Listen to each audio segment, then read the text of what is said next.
Bismillahirrahmanirrahim. Allahumma salli ala Muhammad wa ala ali Muhammad. Assalamualaikum warahmatullahi wabarakatuh. Apa khabar kalian? Salam sejahtera. Terima kasih diucapkan lagi sekali kepada anda semua yang sudi lagi menghampiri ke channel ini. Semoga kita semua dimurahkan rezeki dan dipanjangkan umur, insyaAllah. Amat jarang untuk saya nak minta kawan-kawan untuk share untuk warga Radio 12 Malam untuk minta sharekan channel ini kepada kawan-kawan. Mudah-mudahan dengan share kepada kawan-kawan warga Radio 12 Malam dapat memperkembangkan lagi channel ini dan memberikan manfaat dan juga kisah-kisah yang memberi pengajaran kepada semua, insyaAllah. Baik, jangan lupa untuk standby kuaci. Kita akan teruskan. Tak perlu untuk berceloteh panjang dengan kisah yang seterusnya. Memiliki motosikal berkuasa besar satu kebanggaan. Ia membolehkan pergerakan ke sesuatu destinasi lebih cepat. Bila sudah ada motosikal, perlu bergabung dengan kelab-kelab motosikal. Pelbagai aktiviti boleh disertai, menjelajah ke seluruh tanah air, bahkan hinggalah ke Singapura dan menyeberangi sempadan Thailand. Namun, biasanya aktiviti bermotosikal ke Thailand lebih kerap berbanding dengan berkonvoi ke Singapura. Bilik mesyuarat yang diubah suai dari sebuah kontena yang terpakai terletak bersebelahan pejabat syarikat Maju Arkitek milik Azrarul, iaitu orang kuat kepada kelab gabungan bikers Rawang agak sesak. Seramai 15 orang ahli hadir bagi membincangkan persiapan ke Takbai, Thailand, pekan yang dipisahkan oleh Sungai Golok dengan rantau panjang di Kelantan. Ride kita kali ini agak mencabar. Siapa-siapa yang biasa dengan lebuh raya ke Kelantan tak ada masalah. Superkai memberitahu penerangan kepada ahli kelab. Layar memaparkan imej-imej aktiviti kelab tahun lepas ketika berkonvoi ke Thailand melalui Sungai Golok.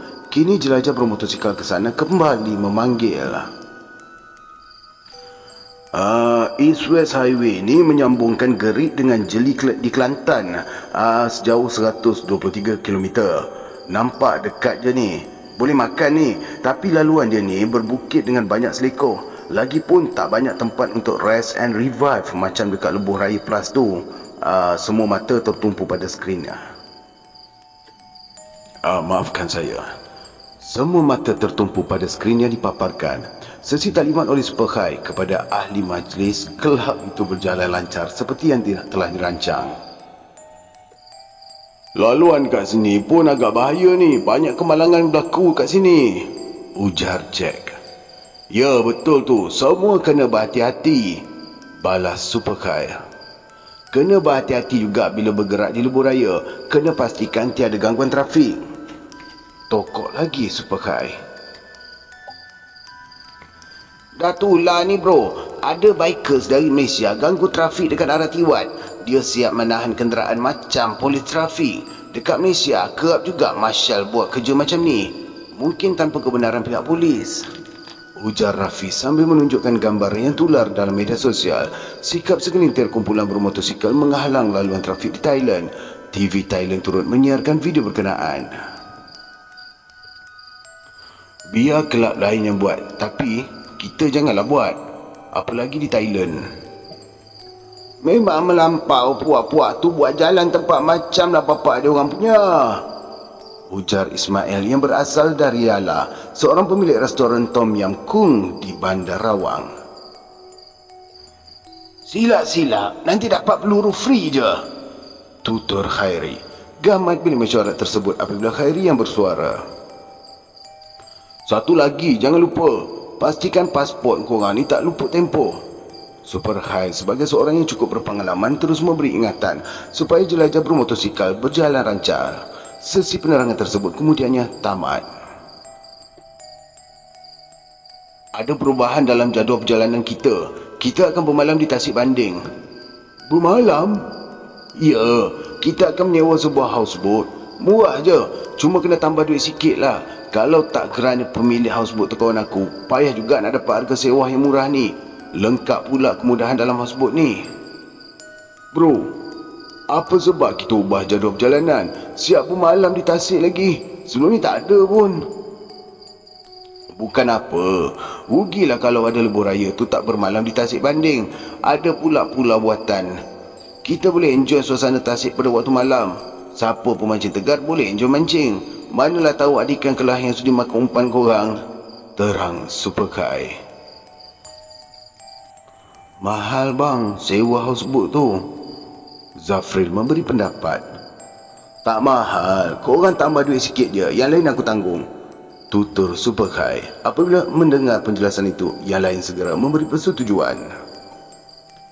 Sampai pada hari yang dinantikan, semua pun bersiap sedia. Konvoi bergerak dengan laju. Ada yang mendahului, ada yang ketinggalan di belakang. Cuaca sungguh cantik dengan langit yang jauh membiru. Tidak ada tanda-tanda hujan akan turun membasahi bumi. Perjalanan untuk menyertai Sungai Golok International Bike Week masih jauh. Mereka perlu melalui lebuh raya timur barat untuk sampai ke Rantau Panjang dan seterusnya menyeberangi Sungai Golok. Stop please, stop. Zarul membaca mesej yang terpapar di skrin pada windshield. Yang biasanya ada paparan had laju motosikal. Teknologi terkini membolehkan penunggang motosikal berkuasa besar berhubung antara satu sama lain tanpa gangguan. Skrin itu juga mampu memaparkan panggilan telefon yang masuk melalui sistem Inforia untuk Superbike, termasuk memaparkan email, mesej dan GPS. Telefon pintar disimpan di dalam jaket dan dihubungkan dengan peralatan khas yang dipasangkan pada windshield melalui Wi-Fi. Calling. Majid. Paparan pada skrin menunjukkan Majid sedang membuat panggilan. Majid, nama yang disimpan dalam senarai kontak dalam telefonnya. Mungkin Majid telah berada jauh ke hadapan. Panggilan daripada Majid ini dibiarkan tanpa jawapan. Apa hal pula Majid ni call? Detik hati Zarul. Penunggang lain pula masih lagi berada di belakang. Perjalanan diteruskan. Laluan tidak begitu sibuk walaupun pergerakan mereka pada hujung minggu. Tarmizi memotong Zarul sambil memberi isyarat tangan. Sebuah lori datang dari arah belakang turut memotong Zarul. Zarul memperlahankan motosikal sambil mensusur kiri kanan jalan. Susur untuk memberi laluan supaya kenderaan yang bergerak laju boleh memotong. Ia disediakan pada setiap 1 kilometer. Pandangannya tertumpu pada objek di tepi jalan. Semakin menghampiri, objek tersebut semakin jelas kelihatan. Seekor haiwan berkaki 4. Secara tiba-tiba, haiwan tersebut melompat sambil menggonggong sesuatu pada mulutnya. Pergerakan haiwan tersebut mengganggu Harul. Haiwan tersebut jelas kelihatan. Seekor serigala yang berwarna hitam, kelihatan comot. Zarul membunyikan horn. Serigala tersebut tidak bergerak dari tempat ia berada. Suasana kelihatan berbalam-balam dari arah hadapan. Kenapa bro? Majid memperlahankan motosikal dan kemudian berhenti di belakang Zarul. Enjin dimatikan. 2 orang penunggang motosikal melepasi mereka. Sebuah lori bermuatan berat turut melepasi mereka. Serigala?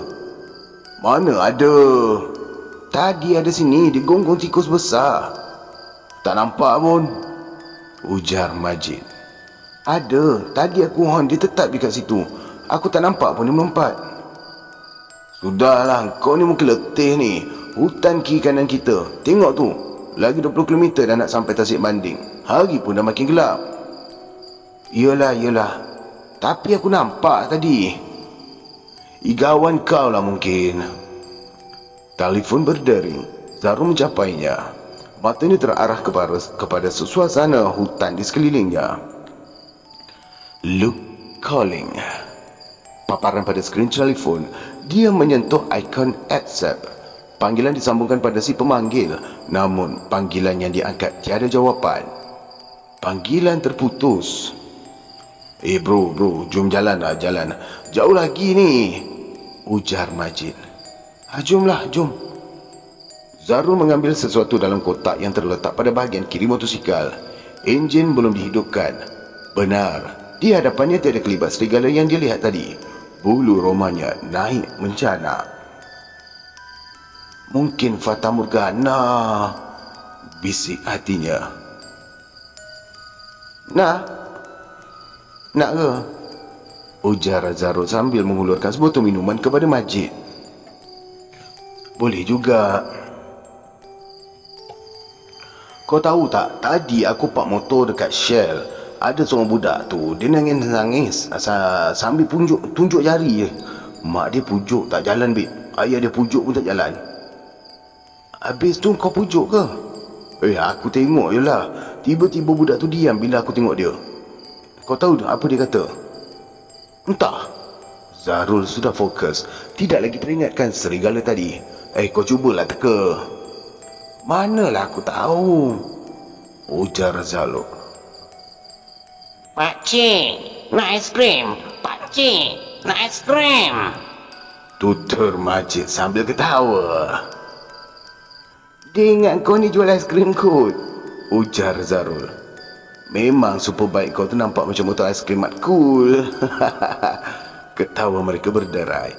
Enjin dihidupkan. Majid dan Zarul bergerak ke destinasi. Konvoi sampai di tempat yang dituju. Gama jentera yang ditunggangi oleh mereka menarik perhatian orang awam yang singgah di kawasan itu. Ada yang meletakkan kenderaan di kawasan parking menghala ke arah tasik.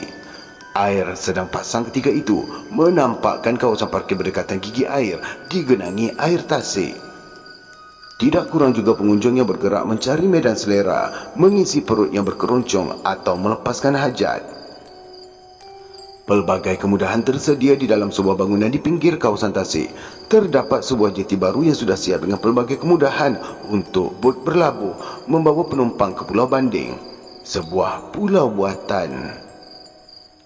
Rumah bot yang boleh memuatkan seramai 20 orang dewasa kelihatan selesa. Ada 2 buah bilik, sebuah bilik air dan dapur mini. Ruang tamu sederhana besar. 5-6 orang boleh berkumpul di ruang tamu dalam satu masa. Terdapat juga set karaoke yang tersedia bagi sesiapa yang suka melalak. Di ruang dek, pengunjung boleh bersantai atau memancing. Pada bahagian atas rumah bot tersedia lapangan. Ada set untuk barbecue. Semua tersedia, daripada arang pembakar, potongan daging, ayam dan udang, menunggu masa untuk dipanggang. Mana yang lain? Tanya Super Khair apabila hanya ada beberapa ahli kelab saja di kawasan lapangan. Masih berkaraoke bang, ada yang memancing juga, ujar Syaril sambil tangannya sibuk mencari nombor telefon Tarmizi yang berada bersama-sama dengan rakan-rakan yang lain di tingkat bawah.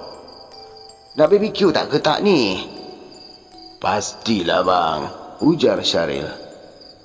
Pergi panggil ke yang lain, arah Super Khair. Weh, hello Mizi. Weh Mizi, ajak semua naik ke atas sekarang. Api bakaran arang sedang dihidupkan oleh Super Khair. Ramli, tuan punya rumah bot, turut sama membantu. Semua bahan disediakan itu dimasukkan ke dalam pakej sewaan. Rakan-rakan yang lain semua sudah berada di kawasan lapang. Ramai yang turut membantu kerja-kerja barbecue. Bunyi deburan air tasik sesekali menangkap pendengaran. Seperti ada objek besar yang menangkap sesuatu di permukaan air. Langit dipenuhi taburan bintang mengerdip dari jauh. Indah buana ciptaan Tuhan. Bunyi deburan itu jauh ke tengah tasik. Sungguh aneh. Apa yang bunyi tu kuat sangat tu? Dari sini pun boleh dengar dengan jelas, tanya Malik. Sepiring daging kambing panggang dan sedikit sos cili dan tomato serta lada hitam berada di atas meja di hadapannya. Mungkin buaya besar menyambar makanan tu, Azhar meneka. Dia menyuapkan daging ayam panggang ke dalam mulutnya. Mungkin juga naga, ujar Wan secara berseluruh. Oi, mana ada naga? Kalau di tasik sini ada lah, sampuk Naim. Bunyi deburan air masih lagi jelas kedengaran, namun dipandang ke arah hadapan rumah bot, tiada apa-apa objek besar yang kelihatan.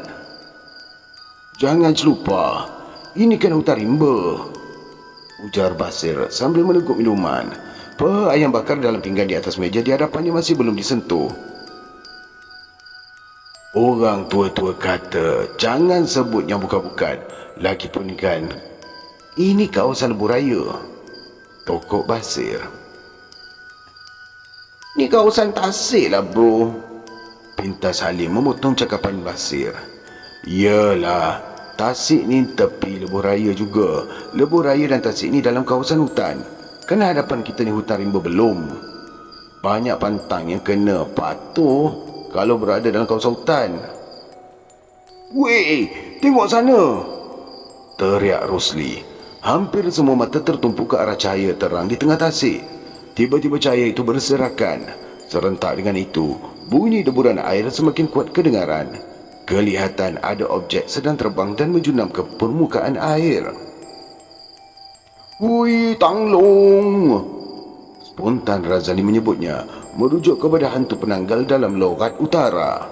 Biasanya, kehadirannya diiringi dengan cahaya yang terang. Woi, bukanlah. Itu di tengah bendang. Macam filem So Much Water So Close to Home, ujar Tarmizi. Beberapa orang pemuda bergerak ke arah hadapan, ingin mendapatkan pandangan yang lebih jelas. Oh, filem seram. Seram Tasik, ujar Tarmizi. Selepas barbecue, Helmi, Razak, Johari serta beberapa orang ramai berebut turun ke bawah menuju ke dek untuk memancing. Langit masih cerah, malam masih muda, manakala Karim, Sobri dan Zahari terus menerpa set karaoke menyambung untuk melalak. Tadi aku jumpa benda pelik lah, ujar Rafi sambil menerangkan apa yang dia nampak ketika melalui lebuh raya selepas berhenti di sebuah tempat untuk membuang air kecil. Aku tak tahan, jadi aku berhentilah ke tepi. Apa lagi, aku belasah je lah. Tapi aku terasa macam ada kelibat perhatikan aku lah. Seram, babe. Aku kerap melalui lebuh raya ni. Tak ada apalah yang nak ditakutkan. Itulah kau. Banyak sangat baca mastika. Sikit-sikit hantu. Fikiran kita ni yang dikuasai. Apa saja kelibat disangka hantu. Mana ada hantu? Ujar Zarul kepada Rafi sambil memandang jauh ke tengah tasik. Serakan cahaya terang dan bunyi deburan air yang kuat tidak sedikit pun mengganggunya. Sebentar ya iklan untuk makluman. Ketika saya baca ni, di hadapan saya ni hutan. Jadi lain sikit feeling dia. Baik, kita teruskan. Rafi membuang jauh pandangannya menghadap tasik buatannya bersambung dengan hutan tertua. Hutan rimba belum. Rafi tidak tahu bahawa Zarul telah menemui benda yang pelik semasa mereka berada sampai di kawasan tasik. Hanya Majid sahaja yang tahu. Majid pula menyembunyikan kepada pengetahuan rakan-rakan yang lain. Tapi bro, benda-benda gaib ni kan tetap ada. Dah disebut dalam Al-Quran. Wah, dah macam ustaz nampaknya, ujar Zarul selajur mencubit. Rafi hanya mengangkat bahunya. Terpulahlah kepada Zarul mahu percaya atau tidak. Banyak dapat ikan, tegur Zarul. Hilmi, Razak dan Johari fokus pada aktiviti memancing. Beberapa ekor ikan telah menjadi habuan mereka. Ikan yang dipancing dikumpulkan dalam satu bekas. Fuyo, banyak juga ni, sampuk Latif.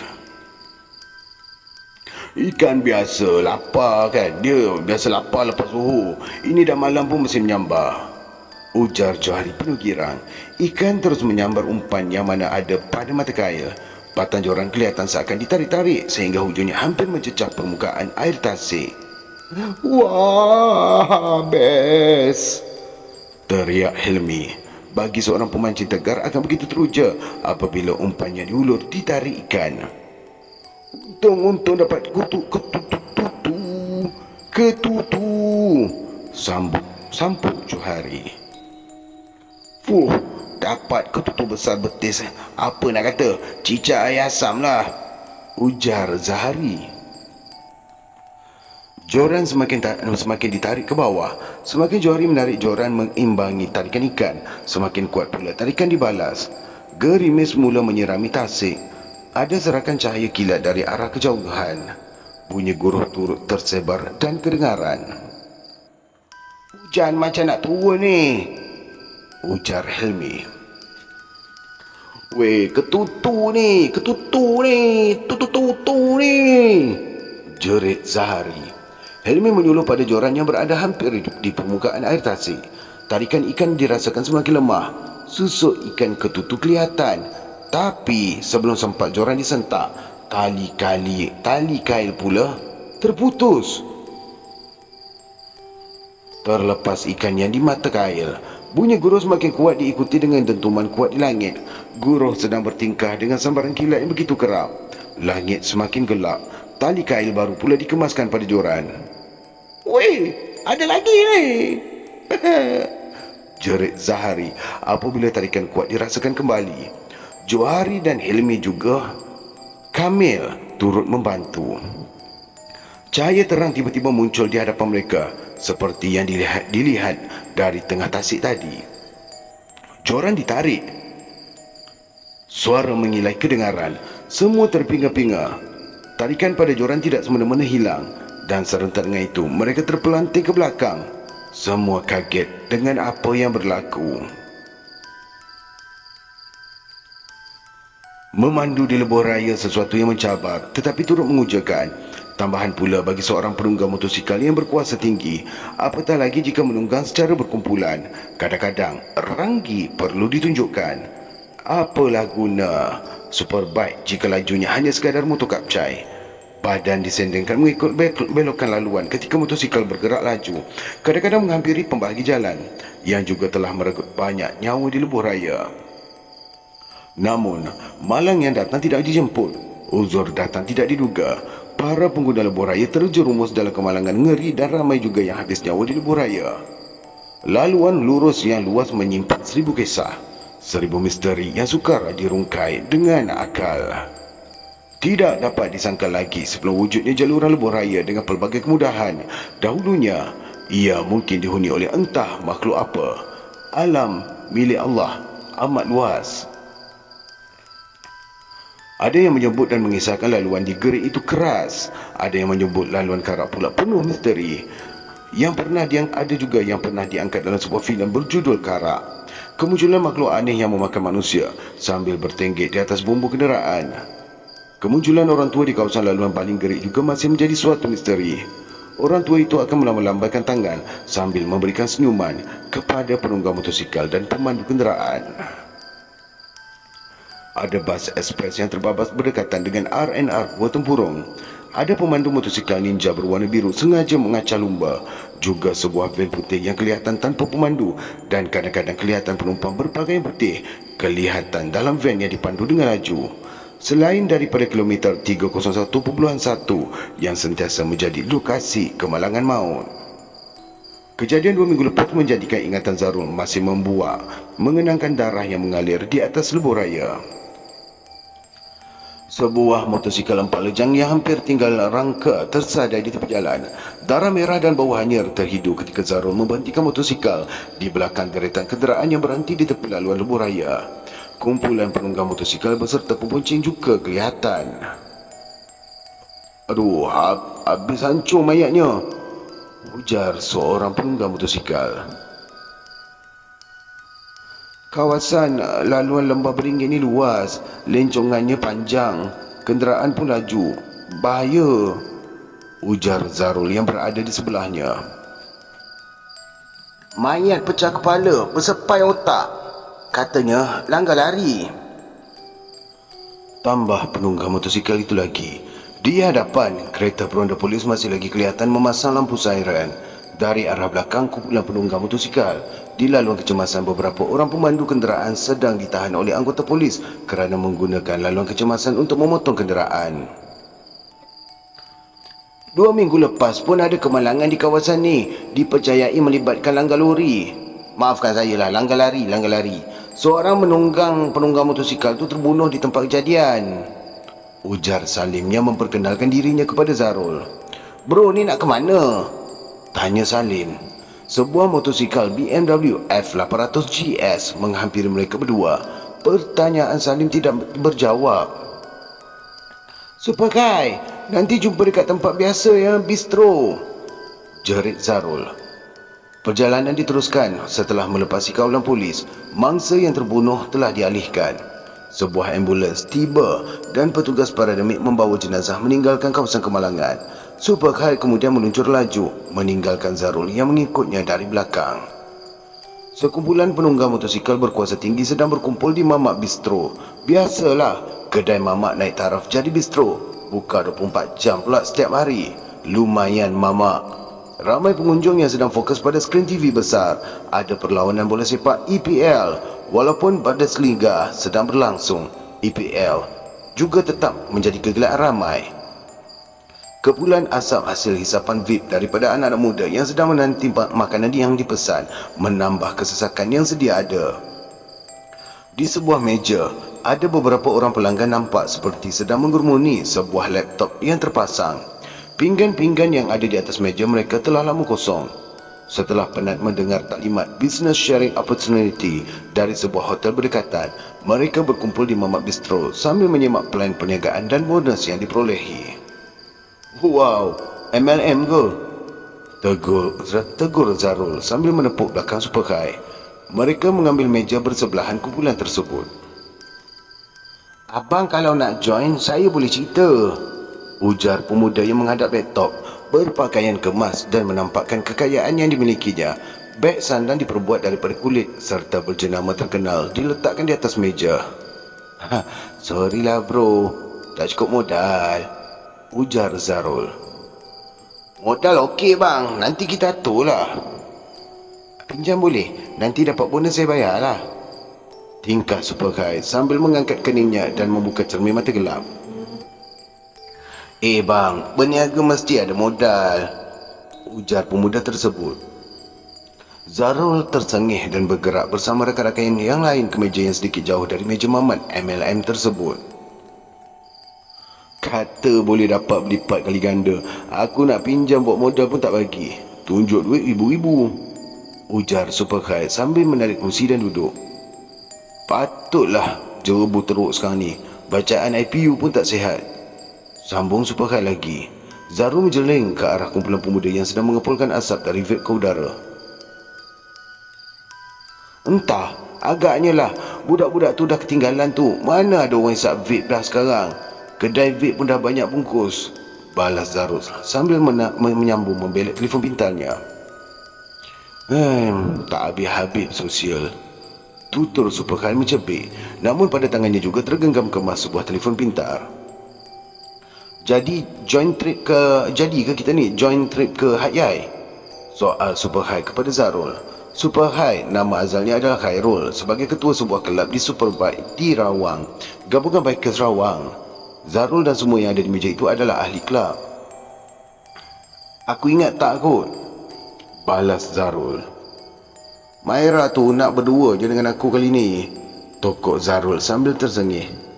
Okey lah kalau macam tu, kami faham. Orang baru kahwin kan? Kan. Tentulah nak honeymoon, balas Super Khair disambut gelak ketawa rakan-rakan semeja. Tapi kena ingat, kalau tak konvoi di lebuh raya, jaga-jaga. Kalau konvoi dengan kami setakat border pun dah okey. Kemudian ambil jalan sendiri. Kurang-kurang pun ada teman, cadang Super Khair. Apa yang ada dekat highway? Hantu, ujar Zarul sambil ketawa. Entahlah. Kalau kat Karak ada bikers yang jumpa buat segem buruk warna kuning bila jalan sorang-sorang lah. Member aku dekat Johor pula jumpa Karet yang lama dekat highway Pagoh. Lepas tiba-tiba Karet tu muncul dekat depan, tu accident. Nasib baik member aku tak kena. Yang kena semua penumpang dalam Toyota Wish. Satu family arwah weh. Aku kalau jumpa aku ajak race, apa nak heran, tutur Zarul dengan angkuh. Super Khair terpandang kelibat seorang perempuan tua berkaki ayam secara tiba-tiba datang mengelilingi sebuah meja kosong yang terletak berdekatan. Sambil dia mengomel dalam bahasa yang tidak difahami, sambil itu pula mengepit kasutnya pada lengan. Kau jangan cakap besar bro, tegur Super Khair. Secara tiba-tiba bulu rumahnya dirasakan meremang. Rasa seram tiba-tiba muncul. Kelibat orang tua tersebut tenggelam dalam kepulan asap vape yang dilepaskan oleh pemuda-pemuda berdekatan. Yalah, aku pun dengar banyak kisah misteri-misteri kalau beraya. Tapi sepanjang aku ride, tak jumpa apa-apa pun.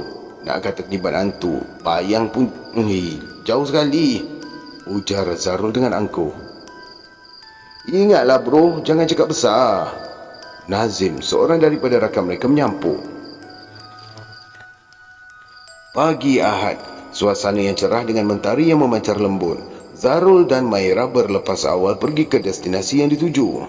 Talban yang terletak berdekatan sepadan Malaysia Thailand selepas wang kelian.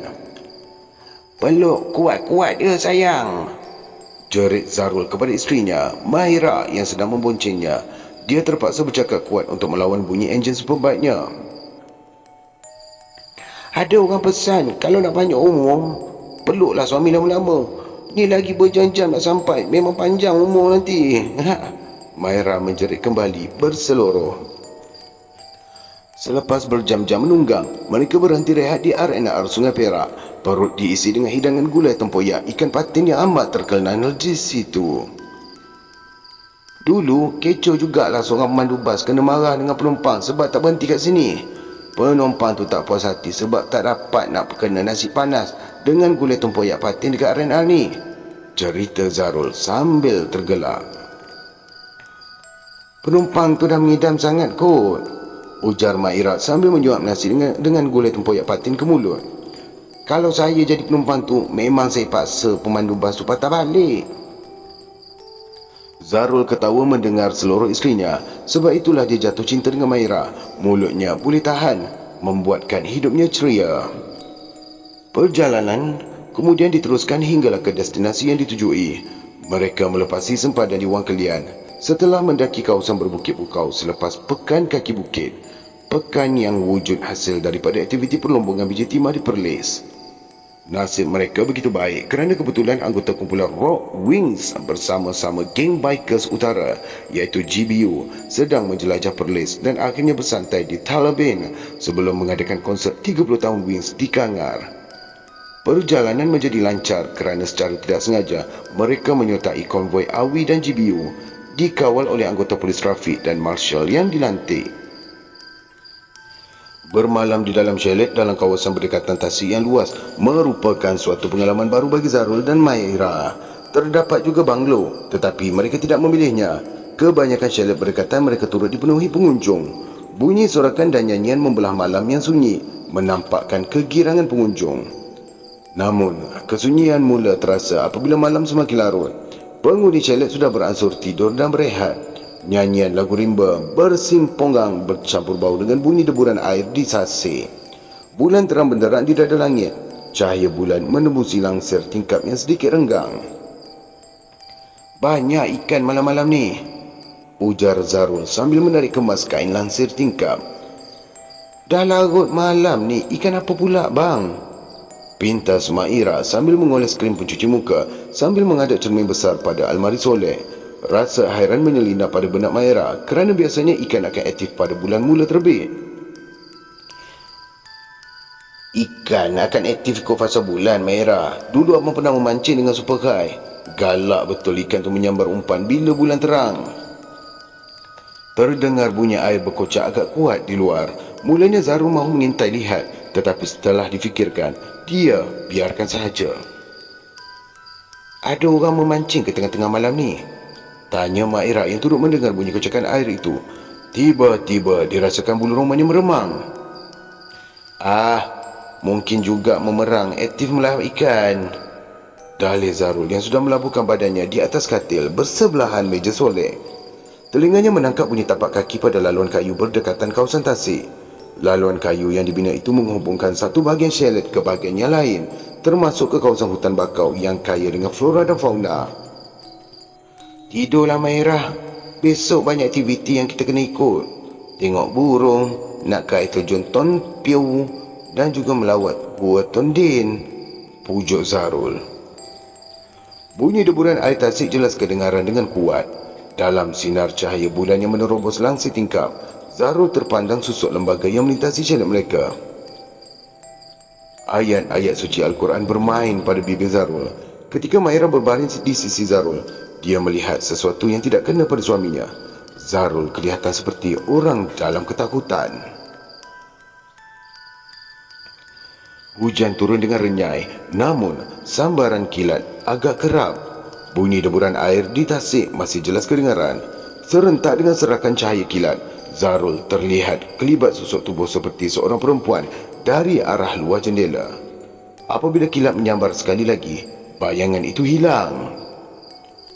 "Abang, kenapa bang?" Pertanyaan Maira tidak dijawab. Biarlah dia menyembunyikan apa yang dia lihat tadi. Dia bimbang Maira akan semakin takut jika mengetahui apa yang dia nampak. "Tak ada apa-apalah, tidurlah tidur." Zarul berbisik ke telinga isterinya. "Tak ada apa-apa, insya-Allah." Sampai masa untuk mereka kembali ke rumah setelah menghabiskan percutian indah di Taliban. Jam 2 petang, Zarul dan Maira bergerak meninggalkan Taman Negara Taliban dengan 1000 kenangan yang indah. Jentera yang ditunggangi bergerak menuruni jalan curam setelah melepasi pos pemeriksaan imigresen Wang Kelian. Kawasan hutan yang bersambung dengan Bajaran Nakhawan yang terletak di Thailand menyajikan pemandangan hutan berbukit bukau indah di kiri dan kanan haluan. Namun pemandangan agak terbatas kerana cuaca sedikit berjerebu. Pandangan Maira terarah pada kelibat tubuh seorang perempuan tua yang melintasi jalan. Entah dari mana, dalam cuaca panas terik itu, seorang perempuan tua berpakaian putih compang-camping berada dalam jarak 100 meter dari mereka. Bang, ada perempuan lintas jalan." Separuh menjerit Maira bersuara sambil menudingkan jarinya ke hadapan. "Mana ada?" balas Zarul. Dia tidak nampak apa-apa dalam terik mentari yang menyilaukan itu. "Itu, dekat depan tu." Secara tiba-tiba Zarul ternampak susu tubuh perempuan tua berdiri di hadapannya. Nasib baik sistem brek jentera berkuasa tinggi itu amat sophisticated. Maafkan saya. Jentera itu dapat diberhentikan dengan cepat dan selamat. Zarul beristighfar dalam hati. Amat dari tadi. Kemudian baru Zarul dan Maira perasan perempuan tua itu telah hilang. "Mana datang pula orang tua tadi ni?" ujar Zarul terpinga-pinga. "Entah, tadi kan ada depan kita. Dah hilang ke mana?" tutur Maira. Zarul menghidupkan kembali enjin motosikalnya dengan menekan suis penghidup di panel kawalan. Namun setelah beberapa kali dicuba, enjin motosikalnya tidak berjaya dihidupkan. Hanya lampu kecemasannya menyala, berkelip-kelip pada kiri dan kanan. Bacaan meter bahan api menunjukkan tangki hampir kosong. Zarul cemas. "Jangan cakap besar, bro."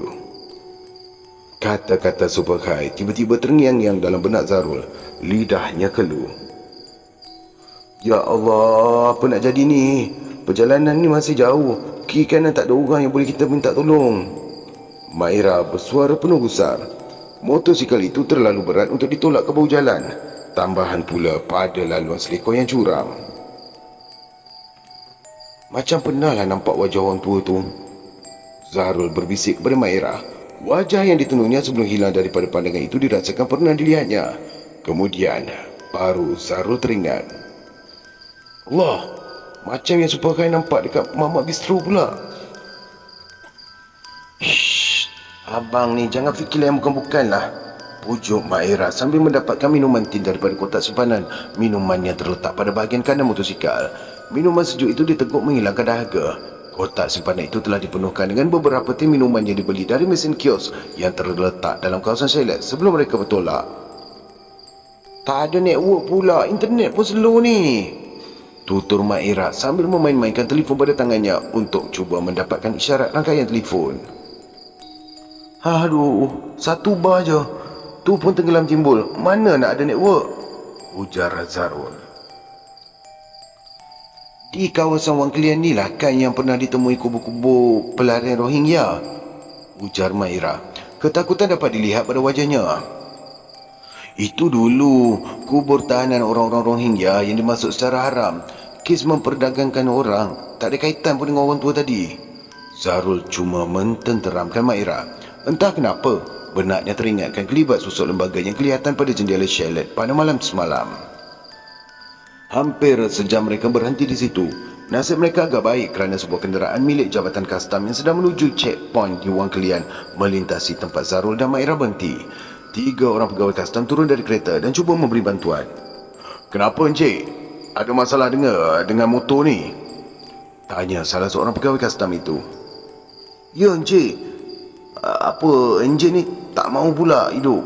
Baru tadi je okey," balas Zarul selepas bersalaman dengan ketiga-tiga pegawai custom itu. "Boleh saya cuba hidupkan?" Mio Raziman, seorang pegawai custom, cuba untuk menghidupkan enjin motosikal. Zarul membenarkannya.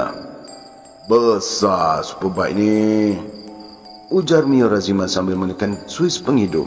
Namun enjin motosikal tidak juga hidup.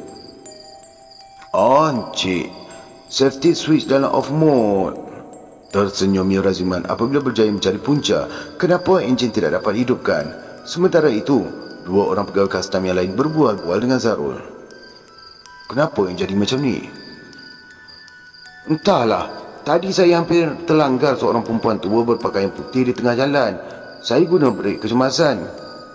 Orang tua tu pula hilang tiba-tiba. Saya tak ada ubah apa-apa pun. Enjin tak dapat hidup. Aduh," cerita Zarul dengan ringkas. Mio Raziman memandang Zarul dengan kening yang berkerut. Kemudian pandangannya beralih kepada kawan-kawannya yang lain. "Kami ni yang berulang balik ke tempat kerja dah biasa jumpa benda-benda macam tu, Cik. Syukurlah Encik selamat. Tak ada apa-apa perkara buruk yang menimpa. Dalam kawasan ni kena hati-hati. Motor Encik ni pun dah okey. Jadi kami minta diri dululah ya," ujar Mio Raziman. Zarul mengucapkan terima kasih pada mereka dan bersalaman sebelum 3 orang pegawai custom itu menaiki semula kenderaan mereka.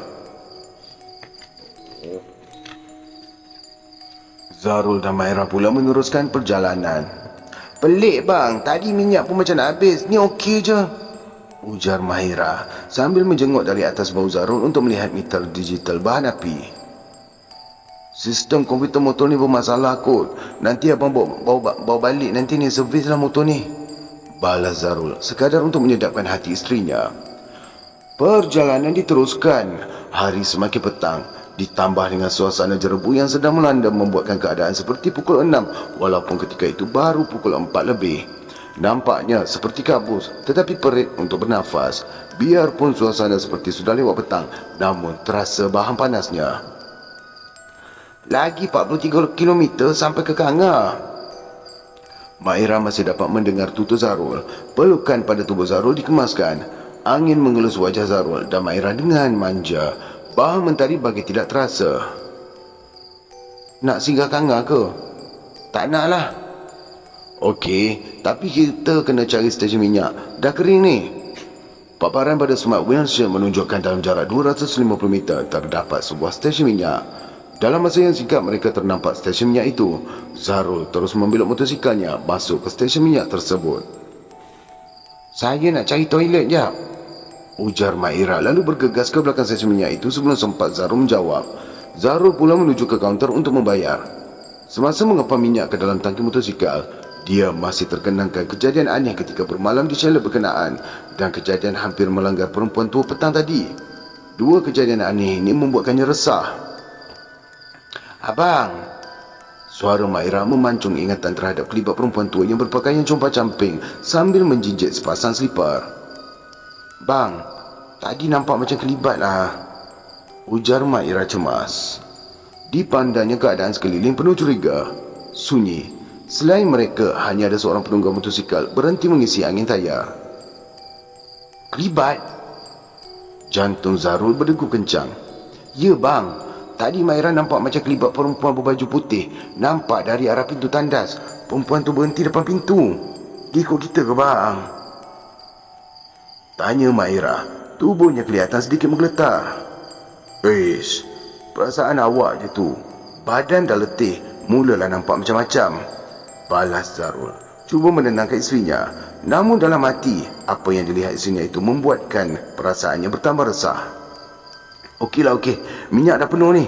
Jom naik, kita teruskan perjalanan." Selepas melepasi Plaza Tol Sungai Dua, hujan rintik-rintik turun seketika kemudian berhenti. Kilat menyambar pada dada langit. Mungkin syaitan sedang diburu oleh malaikat. Perjalanan diteruskan hingga tiba di kawasan R&R Juru. Mereka berhenti sekali lagi untuk menambah minyak sambil membetulkan urat saraf. Hujan mulai rintik kembali. Angin bertiup kencang dengan tiba-tiba. Terus hujan menjadi lebat. Nampaknya mereka terperangkap di stesen minyak, terpaksa menunggu hujan reda. Pada waktu itu jam di tangan sudah menunjukkan 8.40 malam. Kalau hujan tak reda, nampaknya bermalamlah kita kat Lebuh Raya, usik Zarul. Maira yang sedang mengamati telefon pintar berpaling ke arahnya. Beberapa kumpulan penunggang motosikal juga berhenti dan berteduh di bawah bumbung di stesen minyak. "Ui, tak mau." Maira pantas menggeleng. Zarul pula ketawa terkekek-kekek melihat kelakuan isterinya. Tiada apa yang boleh dibuat. Mereka berdua asyik ulang-alik masuk ke dalam stesen minyak membeli jajan untuk dikunyah. Apabila lapar, mereka membeli pula mi segera dalam cawan. Memang asyik makan mi segera panas-panas sambil berbual tentang perancangan mereka suami isteri untuk masa hadapan dalam deru hujan lebat. Pukul 9.45 malam, mereka berdua melihat langit. Tanda-tanda hujan akan reda semakin jelas. Angin tidak lagi bertiup kencang dan suasana kembali cerah. Semakin ramai penunggang motosikal bergerak keluar dari kawasan teduh. Kereta yang turut tersadar ketika hujan lebat pun kembali bergerak. Jam sudah menunjukkan pukul 10 malam. Mereka turut memecut meninggalkan stesen minyak dan pemanduan. Diteruskan hinggalah melepasi kawasan Gopeng.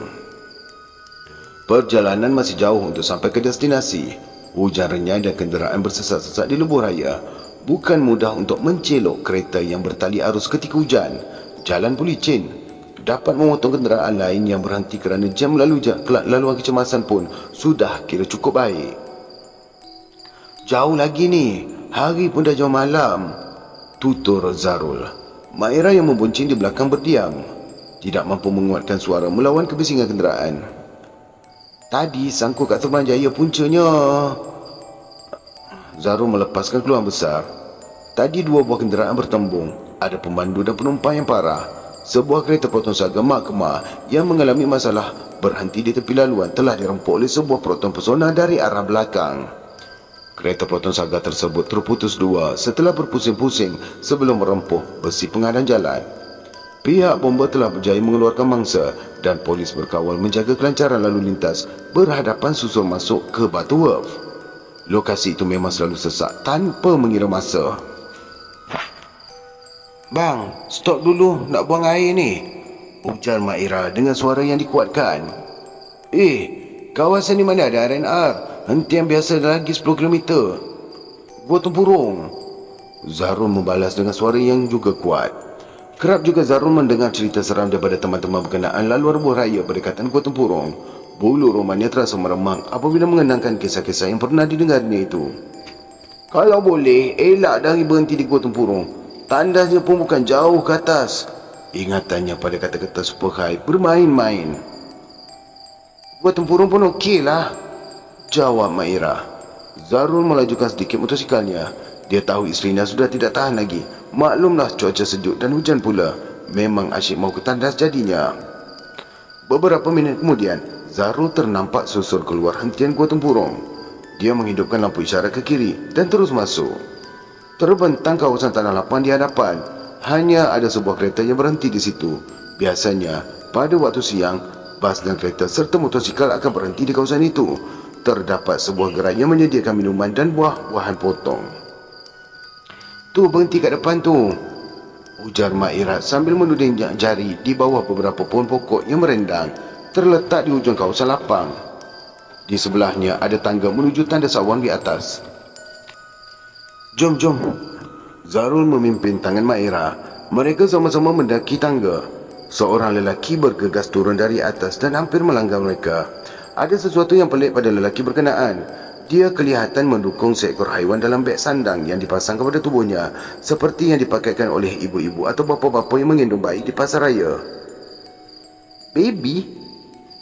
Monyet, siap pakai pampers lagi tu," ujar Maira sambil berkejaran menaiki tangga. "Bukan monyet tu, nampak macam kera kecil." Biarlah bang." Zarul memalingkan mukanya. Pandangannya mengejar pemuda berkenaan yang telah masuk ke dalam kereta. Pemuda tersebut kelihatan terketar-ketar menghidupkan enjin kereta dan cepat-cepat menekan cepat-cepat menekan minyak keretanya untuk pergi dari situ. "Pelik ni." "Cepatlah bang." Maira menarik tangan Zarul. Rasa untuk membuang air kecil sudah tidak dapat ditahan lagi. "Tandas wanita tu sebelah kiri." Ujar Zarul menuding jari ke tandas yang sudah tidak jauh dari mereka. Teman kan abang? Tutur Mak Ira. Okey, abang tunggu kat luar. Kawasan bangunan tandas kelihatan amat menyeramkan. Seekor burung hantu yang bertengger di atas dahan pokok sedang berbunyi. Lampu suram ditambah dengan suasana berjerebu menjadikan kawasan tersebut agak gelap. Namun semakin Zarul dan Mak Ira berjalan menuju ke arah tandas, semakin jauh pula ia kelihatan. Cepatlah abang, dah tak tahan ni. Mak Ira menggesa sambil tergetar-getar menaiki tangga yang seakan-akan tidak berkesudahan. Tetapi tiba-tiba Mak Ira terhenti. Bang! Dia menjerit. Zarul terkejut. Dia tahu kenapa isterinya tiba-tiba menjerit, kerana dia pun terasa mahu menjerit sama. Namun ditahan perasaannya supaya isterinya tidak terlalu takut. Mana tandas tadi? Tanyanya dengan suara sedikit menggeletar. Zarul terasa bulu romanya meremang tidak semena-mena. Dia menarik tangan Mak Ira dan mengajaknya turun dari tangga itu. Namun amat mengejutkan kerana tangga sudah hilang dari pandangan. Mereka kini sedang berada berdiri di atas tanah lapang di atas bukit kecil itu. Tempat di mana tandas yang dilihat tadi sepatutnya berada. Aku dah macam kena main dah ni, katanya dalam hati. Dia mula membaca surah-surah lazim dalam hati. Mana tangga yang kita naik tadi bang? Tanya Mak Ira. Wajahnya seperti hampir menangis. Yang, pergilah dekat semak ujung sana sajalah. Abang tolong tengok-tengokkan, takut orang nampak. Ujar Mak Ira. Dia sudah tidak tahan lagi. Apa nak jadi-jadilah. Mak Ira menarik tangan Zarul dan menoleh ke belakang. Sekali lagi mereka menerima kejutan. Rupa-rupanya mereka berdua sudah pun berada di depan pintu tandas wanita. Mak Ira terus berlari masuk ke dalam. Zarul yang masih lagi terasa tidak sedap hati tidak sempat menahan isterinya. Abang, tunggu kat luar, jangan ke mana-mana tau. Terdengar cerita Mak Ira dari dalam tandas. Okey, laung Zarul dari luar. Setelah menunggu beberapa minit, Zarul melaungkan lagi. Dah ke belum? Tiada jawapan. Sayang, lama lagi ke? Zarul melaung lebih kuat. Masih juga tiada jawapan. Zarul memasang telinga. Tiada terdengar apa-apa bunyi dari dalam tandas itu. Seolah-olah tandas itu kosong. Zarul menjadi resah. Dia menjenguk dari pintu masuk ke tandas wanita itu. Dilihatnya ada seorang pekerja wanita sedang tunduk mengemuk lantai. Hairan. Tadi tidak ada sebarang bunyi dapat didengar. Sekarang lain pula.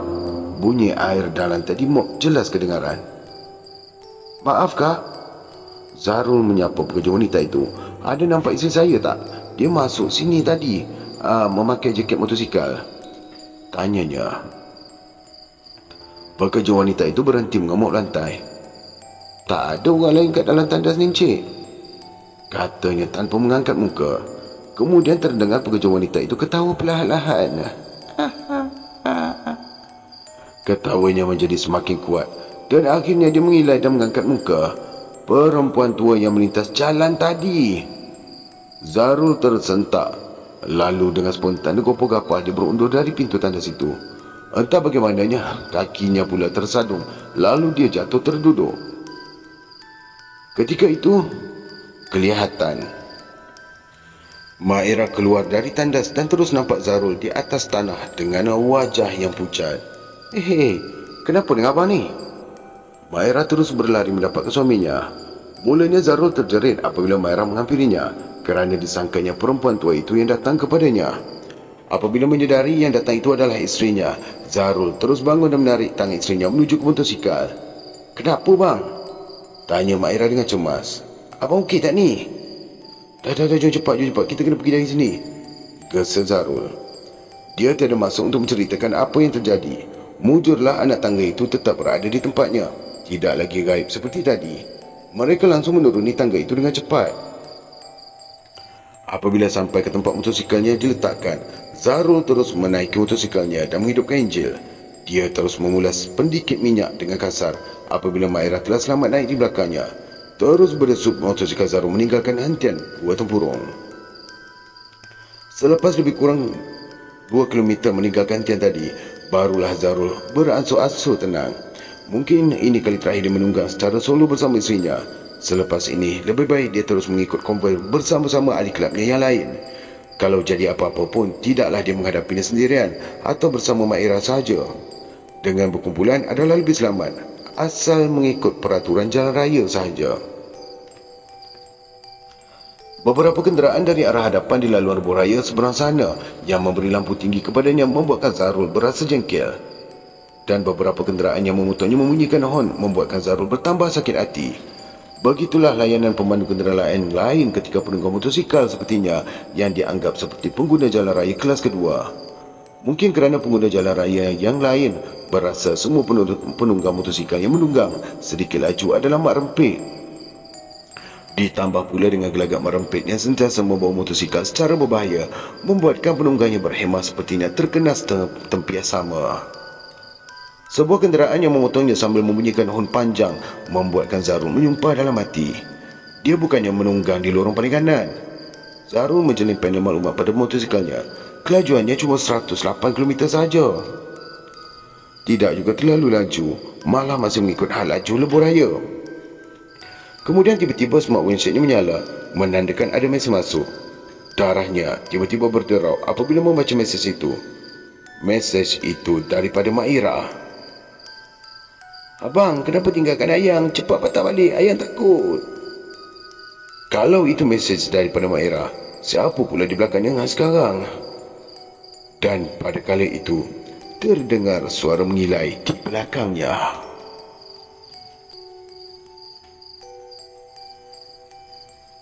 2 minggu selepas kejadian, Zarul bertemu dengan Superhigh di tempat biasa. "Bagaimana dengan train kau ke Taliban? Seronok?"